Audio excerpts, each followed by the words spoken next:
4, follow traffic, clear visual approach, runway 4 right, maintain 17, John Austin, 5 mile final. 17 till 5 hours. Today, what to expect when flying over this holiday travel season. From the National Business Aviation Association, this is Flight Plan, brought to you by Aviation, formerly ATP. I'm Rob Finfrock with your trusted source for the very latest business aviation news and information. The period from Thanksgiving through the new year is the busiest time for air travel in the U.S., and it's often snagged by bad weather, flight delays, and other challenges.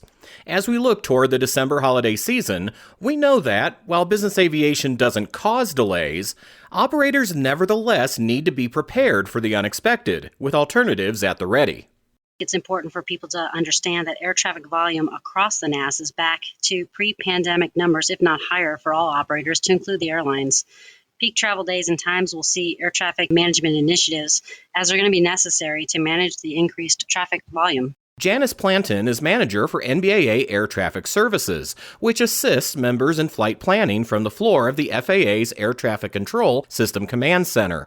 Where are the most common areas for delays, Jan? So typically you're looking at Florida, the Caribbean, and then of course we have ski country out to the middle of the country. So we'll have quite a few people traveling to those destinations. I'm also pleased to welcome back to Flight Plan Jason Rooks, the FAA's National Operations Manager at the Command Center. How can delays at certain locations ripple across the NAS, Jason? So to Janice's point, you'll see challenges from the Midwest facilities, the Northeast facilities in terms of volume, into and through all the southeastern United States, meaning Texas to Mexico, Florida, Puerto Rico, and all the way through the deep Caribbean facilities. Out to the Midwest or the Western facilities, we're really just talking about the ski country airports in and around Aspen and Eagle, some potential impacts for the Salt Lake Center ski country airports. They tend to have some volume as well. I think the non-air carrier traffic is always harder to quantify on our end, and it would be nice if everyone were represented by a trade organization and received our publications. But overall, the things that help us the most are early notification of intent. It's always helpful to the command center and industry as a whole in terms of pre-planning with an organization like NBAA. We don't like to be tactical and dynamic. I think most people want their information on the front side. But to Janice's point, I think we're expecting a robust travel season. So we'll have to see what happens there. It looks like we are getting all of that traffic back to pre-pandemic levels, if not higher. And we'll have to see if it balances out again. The challenge for us at the command center is it's all connected, right? All of that traffic coming out of the Midwest or the Northeast going southbound during these holiday seasons or these peak travel seasons. It really is connected in terms of how we moderate traffic through the NAS so that we don't overwhelm airspace and or a particular facility. Palm Beach is going to be a significant player again this year in terms of their loss of a runway and their geographic location. They do have customs, so that is one of the first places that small airframes tend to file to get into the United States. And we are constantly redefining and working on our predictive analytics tools so that we can provide a better product for industry as a whole. My third guest is Dean Snell, who's also manager for NBAA Air Traffic Services. Lately, the holidays have proven to be a challenging time for commercial air carriers as well, Dean. How can the issues they face also affect business aviation? We obviously share the airspace and the airports and the infrastructure. So, we're looking at volume for all flight operators. As Jan and Jason had mentioned, the volume is back. We've seen an increase in airline traffic this past year. In business aviation, we saw them rebound a little quicker coming out of the pandemic. So that volume has been there, for at least a year or two. And with the airlines, getting back to pre-pandemic levels, it certainly is increasing that amount of traffic in the airspace. There are specific airports that share both airline and business aviation operations. In particular down in Florida, West Palm Beach is one that we see quite a bit of traffic, especially on the weekends and through those holidays, as well as the ski country airports, in particular Aspen and Eagle. We also see Northeast airports with increases, especially at the end of the weekends and coming out of the holidays, where folks are heading back to the cold weather after their reprieve. So those airports are being managed and watched for that return when folks are heading back home. So for that reason, we're also seeing ground delay programs and airspace flow programs that are going to manage that volume back into the Northeast. Caribbean airports as well share both air carrier traffic and business aviation traffic. Providenciales and the Turks and Caicos remains a very congested airport throughout the holiday season, going into March with spring break. So that's an airport that we commonly see traffic management initiatives required, especially on the weekends. We'll have more in a moment after this word from our sponsor. Take your aviation operations to new heights. Introducing Varion, formerly known as ATP, your ultimate partner in achieving maximum aircraft uptime. At Varion, we understand the challenges faced by everyone in aviation. Our industry-leading technology solutions revolutionize aircraft management, so there's no more waiting, no more wondering, and no more wasted effort. Get real-time visibility of your maintenance, inventory, operations, and regulatory data right at your fingertips with an easy-to-use system, backed by a team of experts with deep aviation knowledge offering 24/7, 365 support. After 50 years in the business, we have built a growing reputation for getting our customers more aircraft uptime. That's why thousands of aircraft operators worldwide have already discovered the power of Varion. Say goodbye to downtime and hello to increased efficiency and profitability. Visit Varion.com to learn more. Varion, let's get you more uptime.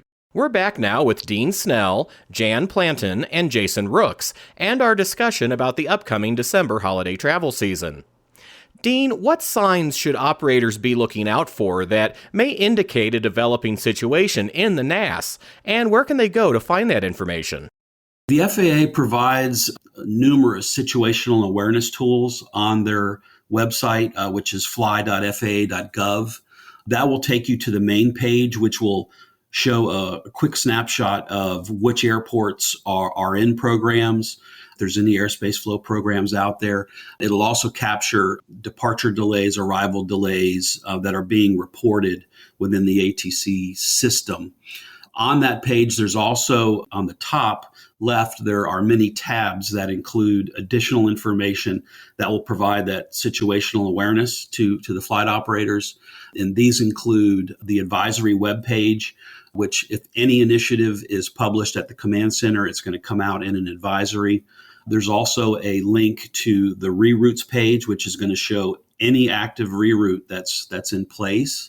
And you can also link to the NOTAMs and aviation weather websites off of that fly.faa.gov homepage.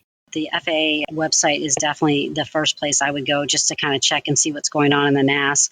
And I think it's also important to note that many people are still working remotely or have hybrid work schedules. So it means that their travel schedule is a little bit more flexible, which also means that we're going to see higher volume on days that historically maybe had lower volume. So keeping that in mind, obviously you want to avoid the peak travel times, but you also need to be cognizant of what's going on even on those non-traditionally busier days. Jason, what would you recommend from the FAA side? The only thing that I would add is, historical volume days are always important, early filings, and looking at both the national and the international landscape as a whole. And when I say that, I mean checking your NOTAMs, your airspace NOTAMs, your terminal NOTAMs, understanding system impact reports. All of that gives industry an insight to what's going on in and around the airspace and on the ground at some of these facilities as a lot of these markets begin to grow past what the original intention of the airfield was built for. Being quite honest, a lot of the airports are old. And so being in densely compacted places where growth is not always available instantly, I think you really have to look at everything holistically in terms of what's available in terms of information. I believe that what Janice said was really to the point of post-COVID with telework available to all or to a large majority of the traveling population. we've seen days of busy traffic slide. So where we used to have peak departure demand on the Wednesday before Thanksgiving and peak arrival demand on the Sunday following Thanksgiving, telework and the ability to travel with your work now allows people to take off on Tuesday. And so I don't know that the spikes are going to be what they were historically, but we're showing the demand still there over an extra day or a day and a half. That makes sense. How about when traveling specifically to popular winter destinations like Aspen or Eagle? So Aspen and Eagle present unique challenges geographically, where they're located, runway configurations, how they actually have to run operations within Denver Center to make volume days work. I think that industry partners have separate problems in an airport like Aspen, whether it's gate constraints or surface constraints. We do have three major tools that we use to solve Denver Center's problem, which is the overlying parent facility to Aspen, Eagle, and Rifle. That is ground delay programs, dual AFP strategy, and significant mile and trail to make it work. We have changed some of the route structure to get to and from because it was impacting Denver International's ability to hold aircraft in challenging time for their major international airport. I think that those airports will always be a challenge simply because of the way the facilities are structurally set up and the airport is structurally set up. I think the dual AFP strategy has helped in some instances. However, when the challenge is low ceilings and weather, which is an issue in the Rockies, we have to look at different strategies. I would also say early intention for non-air carrier traffic to get there as early as possible when space is available. I think that that's the key a lot of times. It's tough to get in there at night into the mountains, into the dark.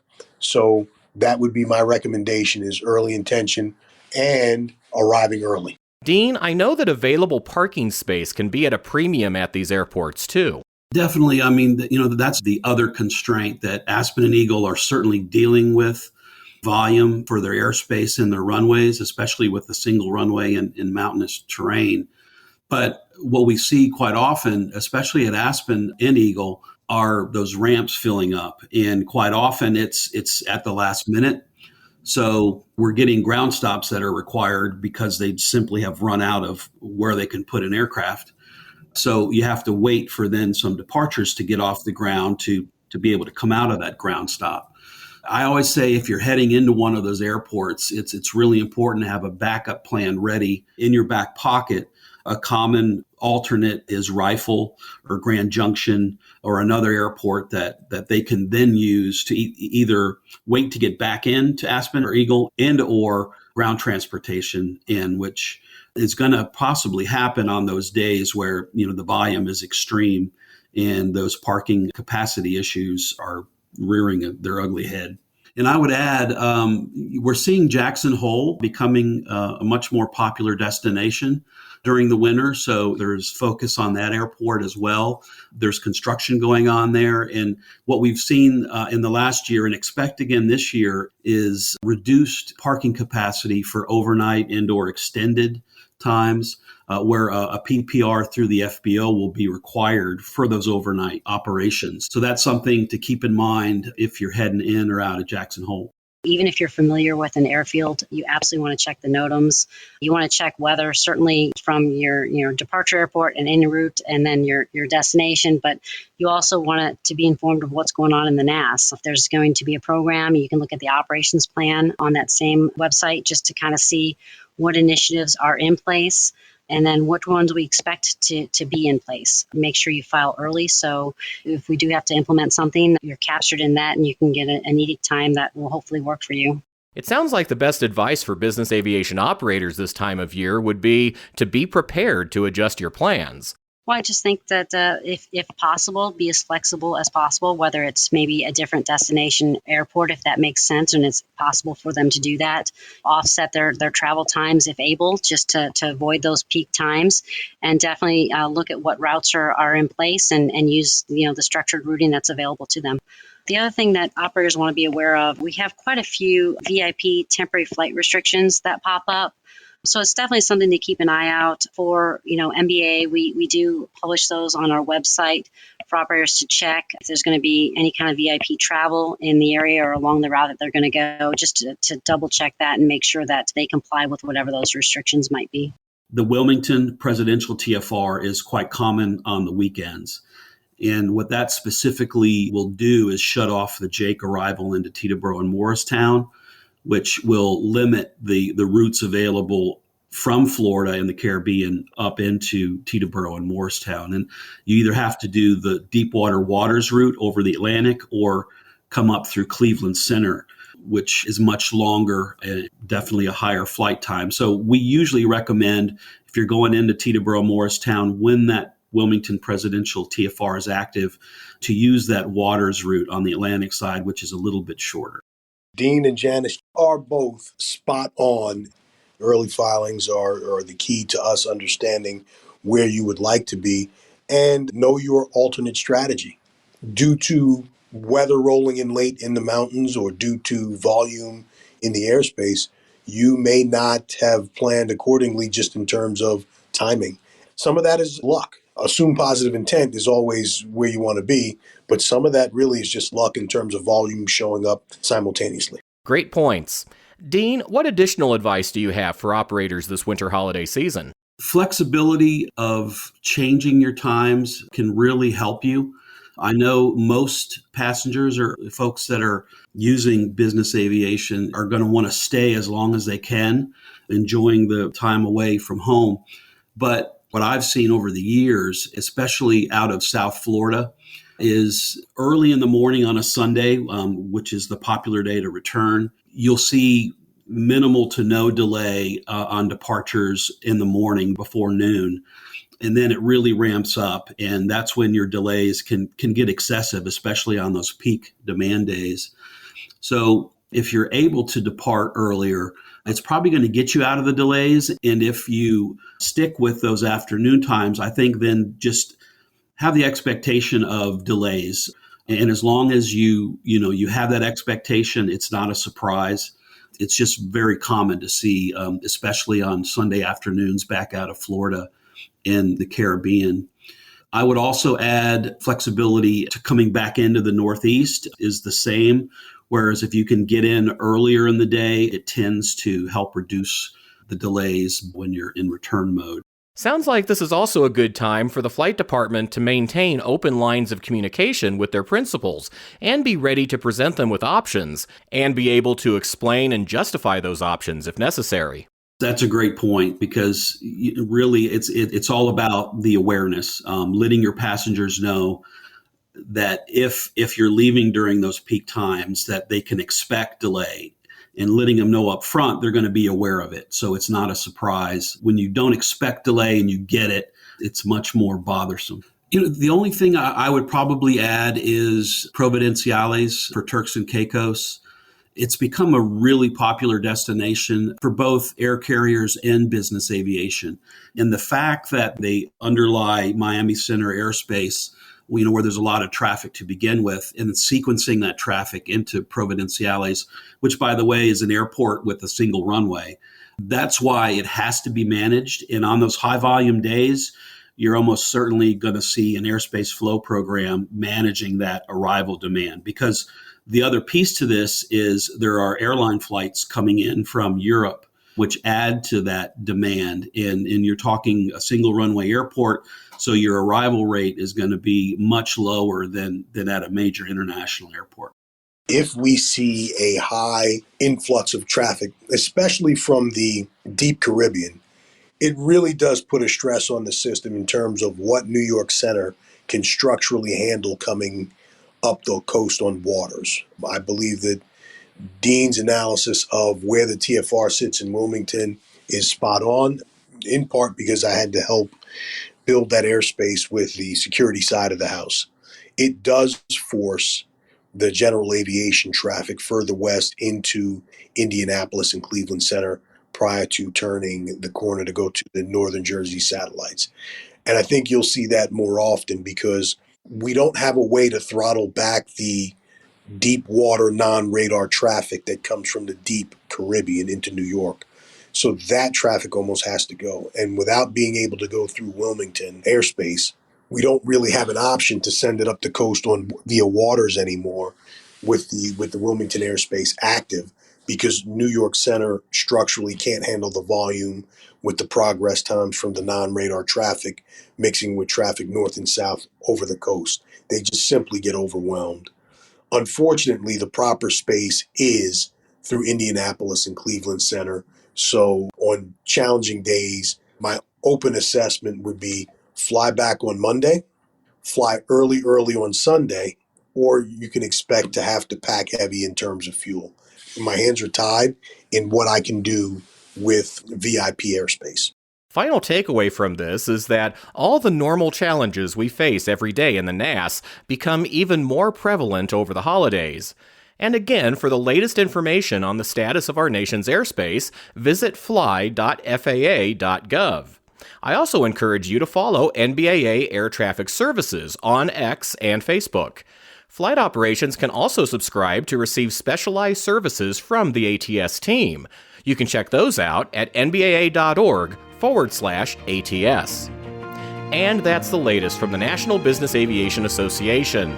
Remember, you can subscribe to all Flight Plan episodes at Apple Podcasts, Google Podcasts, and Spotify, or wherever you find your favorite podcasts, including by asking your virtual assistant or connected device. Of course, you can also download Flight Plan directly from nbaa.org. I'm Rob Finfrock. Thanks for listening, happy holidays, and join us next time for a new episode of Flight Plan. Right base, sending out 3500. We got him inside. We're still on 170 coming.